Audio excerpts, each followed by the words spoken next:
Hello everyone, welcome to all of you in learn IAS. तो आज हम next question discuss करेंगे। Next question है statutory, regulatory and quasi judicial body of GS paper 2। तो question था कि central administrative tribunal मतलब CAT which was established for redressal grievances of and complaints against or by the central government employees nowadays exercising its power as an independent judicial authority। Question ये कह रहा है कि cat ये body register की थी ताकि जो सेंट्रल गवर्नमेंट के एम्प्लॉयज़ है उनके केसेस सॉल्व की जा सके, जो सिविल सर्वेंट्स है उनके केसेस सॉल्व की जा सके, इसके लिए ये बॉडी इस्टेब्लिश की थी। लेकिन आज के टाइम पर वो एक इंडिपेंडेंट जुडिशियल अथॉरिटी एक्ट कर रही है। तो आपको एक्सप्लेन करना है। सबसे पहले आप मुझे ये बताइए कि इस क्वेश्चन की टोन पॉजिटिव है या नेगेटिव है। अगर आप ये समझ रहे हैं कि क्वेश्चन की टोन नेगेटिव है तो आप गलत है। क्वेश्चन की टोन पॉजिटिव है। मैं आपको बताता हूँ कैसे।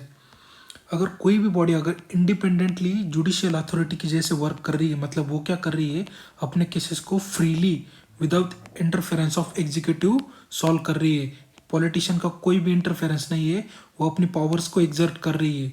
मतलब कोई भी बॉडी अगर इंडिपेंडेंटली जुडिशियल अथॉरिटी की तरह काम करे तो वो एक अच्छी चीज़ है उस बॉडी के लिए, हमारे देश के लिए।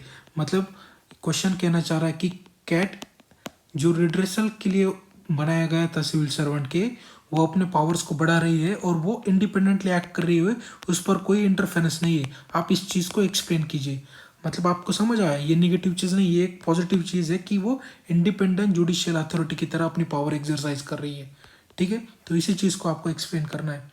तो इंट्रो में GS2 के क्वेश्चंस में जो इंट्रो होते हैं वो मोस्टली आर्टिकल्स, पार्ट्स, प्रोविजंस और अमेंडमेंट या फिर एक्ट इसके अराउंड रिवॉल्व करे तो बहुत अच्छा होता है कि आप सबसे पहले आर्टिकल्स दे दो, मतलब आपको कॉन्स्टिट्यूशन पॉलिटी के बारे में पता है। तो कैट जो है वो ओरिजिनल कॉन्स्टिट्यूशन में नहीं था। इसको 47 अमेंडमेंट एक्ट था जो 1976 में हुआ था, ये पार्ट ऐड किया उन्होंने। कौन सा कॉन्स्टिट्यूशन में?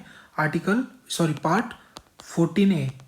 ठीक है, और कौन सा प्रोविजन ऐड किया? ट्रिब्यूनल्स कॉन्स्टिट्यूशन में। मतलब ओरिजिनल कॉन्स्टिट्यूशन में ट्रिब्यूनल्स का कोई जिक्र नहीं था, ये 47 अमेंडमेंट एक्ट के बाद हुआ। और इसमें कौन सा आर्टिकल ऐड हुआ? 2 आर्टिकल ऐड हुए कि आर्टिकल 323A और एक था 323B। ये 323A जो था वो था सिर्फ एडमिनिस्ट्रेटिव ट्रिब्यूनल, मतलब जो cases related to servants, civil servants. ठीक है, और बी जो था वो मैटर्स अदर मैटर रिलेटेड। मतलब अदर मैटर कौन से आ सकते हैं? कोई भी आ सकते हैं, tax related, land reform related या फिर कोई भी। ठीक है, मतलब जो 233A है वो प्योरली सिर्फ एडमिनिस्ट्रेटिव ट्रिब्यूनल्स है। और कैट के लिए क्वेश्चन पूछा गया एडमिनिस्ट्रेटिव ट्रिब्यूनल, तो वही मेंशन करेंगे। ठीक है, ये आर्टिकल ऐड किया जिससे क्या होता है, parliament is provide for the establishment of administrative tribunal for disputes related to recruitment, condition, service of the public servant. ठीक है, तो हमने देख लिया कि इस एक्ट ने ये प्रोविजन ऐड किया। लेकिन जो कैट है, ये जो बॉडी है, वो एक्चुअली में इस एक्ट के अंडर 1985 में एस्टेब्लिश हुई। तब सिर्फ प्रोविजन ऐड किया गया कॉन्स्टिट्यूशन में, लेकिन बॉडी जो है वो कैट की कॉन्स्टिट्यूशनल एडमिनिस्ट्रेटिव ट्रिब्यूनल, ये जो है वो एक्चुअली सेंट्रल एडमिनिस्ट्रेटिव ट्रिब्यूनल, वो जो है वो एक्चुअली में 1985 में एस्टेब्लिश की गई थी। ठीक है, और ये जो कैट की है उसकी प्रिंसिपल सीट न्यू दिल्ली में है और बाकी जो है वो डिफरेंट स्टेट में उनके एडिशनल बेंचेस भी है। कैट जो है वो ओरिजिनल जुरिस्डिक्शन पे काम करती है। ओरिजिनल जुरिस्डिक्शन मतलब जो सुप्रीम कोर्ट, हाई कोर्ट या फिर कोई बॉडी होती है उनकी जुरिस्डिक्शन होते हैं। जैसे कि one of this original jurisdiction, मतलब कोई भी केस हो तो वो फर्स्ट स्टांस में ही सुन सकते हैं। मतलब अगर कोई भी केस अगर सिविल सर्वेंट से रिलेटेड कैट में जाता है तो कैट की सबसे पहले जिम्मेदारी कि वही केस सबसे पहले सुनेंगे, ना कि अदर कोर्ट्स। एक और जुरिस्डिक्शन होता है जैसे एपिलेट जुरिस्डिक्शन, उसमें क्या होता है कि नीचे के कोर्ट से उसमें अपील होती है बड़े कोर्ट्स में, मतलब नीचे से केस जाएगा कैट में। लेकिन कैट के पास कौन सा जुरिस्डिक्शन है? ओरिजिनल, मतलब कोई भी केस हो तो सीधा सीधा कैट में जा सकते हैं, ओरिजिनल जुरिस्डिक्शन है। ठीक है, in related to recruitment and all service matter of public servant. ठीक है, तो हम बॉडी की तरफ आते हैं।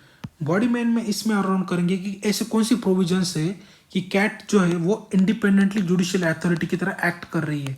समझ रहे हो आप? अब आपको क्वेश्चन का क्रक्स समझ गए होंगे कि आपको लिखना क्या है। तो फर्स्ट पॉइंट है कि कैट जो है वो स्टैट्यूटरी ओरिजिन से है। स्टैट्यूटरी बॉडी वो बॉडी होती है जो किसी एक्ट के अंडर इस्टेब्लिश होती है। हमको पता है कैट जो है वो 1985 एक्ट के अंडर है और वो स्टैट्यूट में पब्लिश होता है, इसलिए उसे स्टैट्यूटरी बॉडी कहते हैं। ठीक है, और इससे क्या होता है, एक नया चैप्टर खुल चुका है जो स्पीडी और इनएक्सपेंसिव ट्रायल होती है। मतलब जो केसेस पहले डिले पेंडिंग रहते थे हाई कोर्ट्स में, वो जल्द से जल्द उनका निपटारा होने लगा कैट की वजह से। और इनजस्टिस और जस्टिस है वो इनएक्सपेंसिव हो गया, मतलब बहुत कम पैसों में भी आप केसेस कैट में सॉल्व कर सकते थे। तो एक नया चैप्टर खुल गया कैट की वजह से।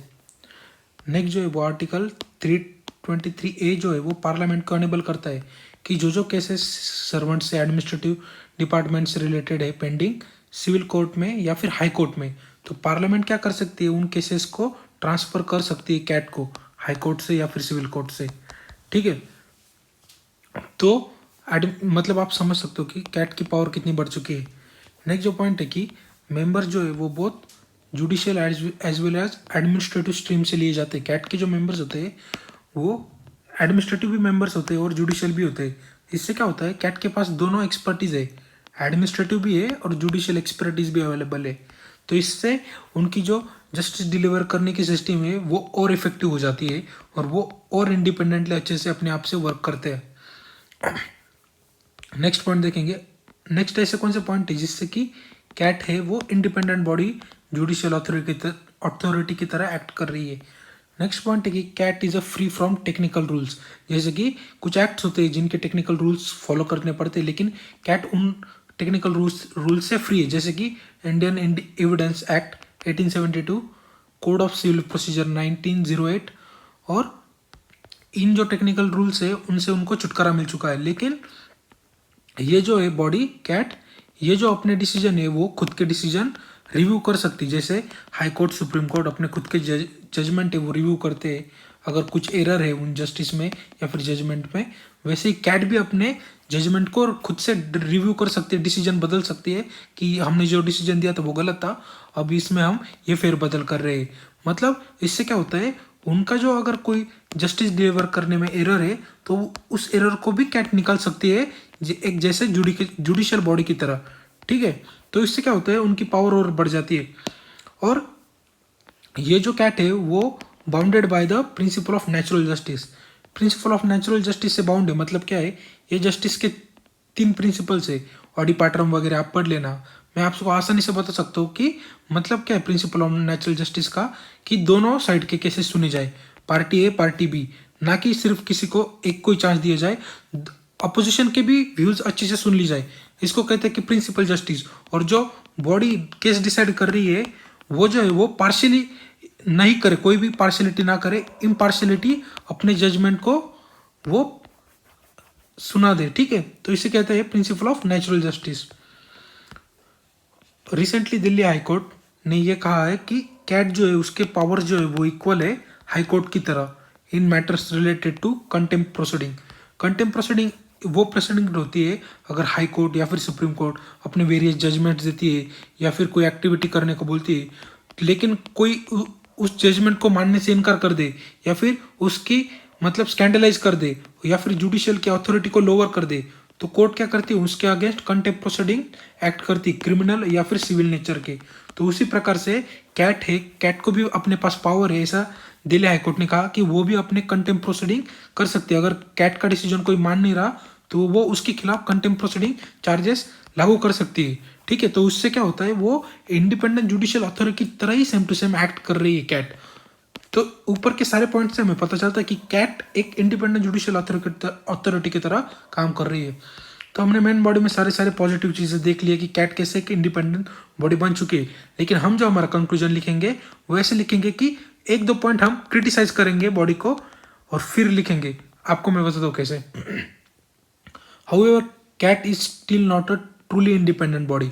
हमने ऊपर के पॉइंट जैसे क्वेश्चन में कहा था कि वो इंडिपेंडेंट बॉडी बन चुकी है सॉरी, लेकिन स्टिल ये पूरी तरह इंडिपेंडेंट बॉडी नहीं बनी है। क्यों? क्योंकि इसके जो ट्रिब्यूनल के जजेस है वो इक्वल पावर एंजॉय नहीं करते जैसे कि हाई कोर्ट और सुप्रीम कोर्ट के जैसे, क्योंकि क्या हुआ, कैट जो है वो एक्ट से बनाई गई है और हाई कोर्ट और सुप्रीम कोर्ट ये जो जजेस है वो कॉन्स्टिट्यूशनल पोस्ट है, तो उसमें तो कंपैरिजन हो ही नहीं सकता ना। दूसरी जो चीज़ है कि कैट के जो मेंबर्स है ना, उनके अपॉइंटमेंट कौन करता है, प्योरली एग्जीक्यूटिव करती है, ठीक है, और उनके फंडिंग्स भी एग्जीक्यूटिव पे डिपेंड होते हैं, तो कहीं ना कहीं उनकी जो इंडिपेंडेंस है वो थोड़ी सी कॉम्प्रोमाइज हो जाती है। मतलब हमने थोड़ा सा एक क्रिटिसिज्म बता दिया कि मतलब हम ये कहेंगे कि कैट जो है वो जुडिशियल बॉडी तो इवॉल्व हो चुकी है लेकिन एंटायरली इंडिपेंडेंट नहीं है, अभी उसको बहुत आगे जाना है एंटायरली इंडिपेंडेंट बनने के लिए, क्योंकि एग्जीक्यूटिव का इंटरफेरेंस थोड़े लिमिट पर है in point for appointment and point for fundings, इसमें एग्जीक्यूटिव का थोड़ा इंटरफेरेंस होता है, कैट उन पर डिपेंडेंट है। तो ठीक है, तो हमने यही कहेंगे कि पूरी तरह इवॉल्व एंटायरली इंडिपेंडेंट नहीं है लेकिन जुडिशियल बॉडी इवॉल्व हो चुकी है। ठीक है, तो यही था आज के डिस्कशन में। Thank you very much for the discussion.